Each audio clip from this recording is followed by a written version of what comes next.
सोचिए, एक 62 साल की महिला जिसको उसके पति ने घर से निकाल दिया और ये फैसला पहुंचा सुप्रीम कोर्ट ऑफ इंडिया तक। लेकिन फैसला आने के बाद पूरे देश में इतना बड़ा हंगामा क्यों हुआ? आखिर क्या था इस केस में कि सरकार को एक नया कानून बनाना पड़ा?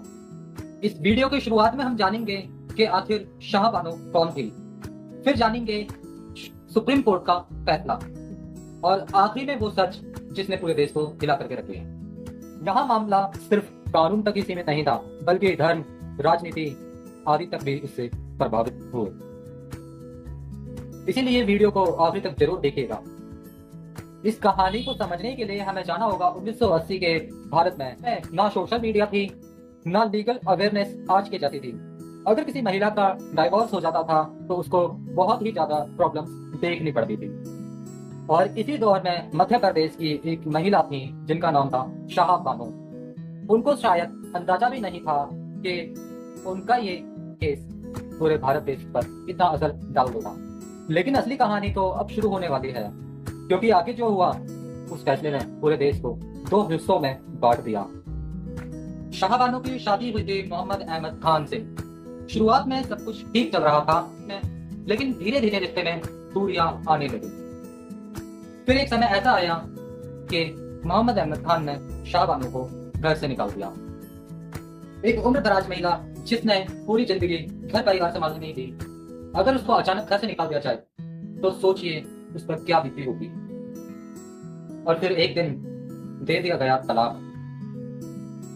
और फिर इसी घटना के बाद शुरू हुआ वो सवाल जिसने पूरे भारत में डिबेट शुरू कर दिया। क्या तलाक के बाद भी पति देगा मेंटेनेंस का खर्चा?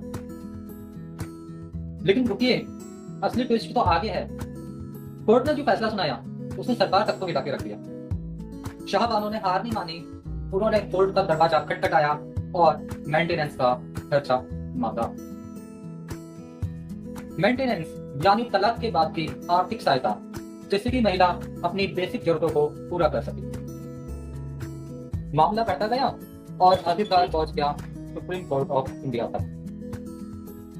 अब यहाँ एक कानून समझना बहुत जरूरी है, CRPC सेक्शन 125। अब इस कानून का मतलब था कि अगर कोई व्यक्ति अपने माता पिता, पत्नी या बच्चों की देखभाल नहीं करता है तो कोर्ट उसको मेंटेनेंस देने का आदेश दे सकती है। और सबसे बड़ी बात, यहाँ कानून धर्म नहीं देखता है। ये बात सभी नागरिकों पर लागू होती है। और यहीं से शुरू हुआ विवाद। कुछ लोगों का कहना था कि कानून सबके लिए एक बराबर होना चाहिए, वहीं कुछ लोगों का ये भी कहना था कि मुस्लिम पर्सनल लॉ अलग है। लेकिन सुप्रीम कोर्ट को बोलने वाली थी, उसने पूरे देश में तूफान खड़ा कर दिया। कोर्ट ने कहा शाह बानो को मेंटेनेंस मिलना चाहिए। और इतना ही नहीं, सेक्शन 125 देश के सभी नागरिकों के लिए लागू होता है। और इसी बात ने डिबेट को जन्म दिया। कुछ लोगों ने कहा ये महिलाओं के अधिकार में एक बड़ी जीत है, वहीं कुछ लोगों ने कहा कि ये धार्मिक हस्तक्षेप किया जा रहा है। लेकिन कहानी का कंट्रोवर्शियल पॉइंट अभी बाकी है, क्योंकि इसमें कनेक्ट होने वाली थी राजनीति। सरकार में भूचाल। उस समय भारत के प्रधानमंत्री थे राजीव गांधी जी।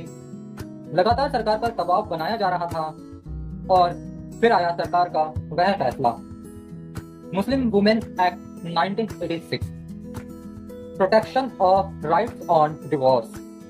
कई लोगों को लगा इस नए कानून ने सुप्रीम कोर्ट के फैसले को कमजोर कर दिया है। लेकिन सबसे बड़ा सवाल तो यह है कि क्या इस केस ने सिर्फ कानून बदला या पूरे भारत देश की राजनीति भी बदल दी?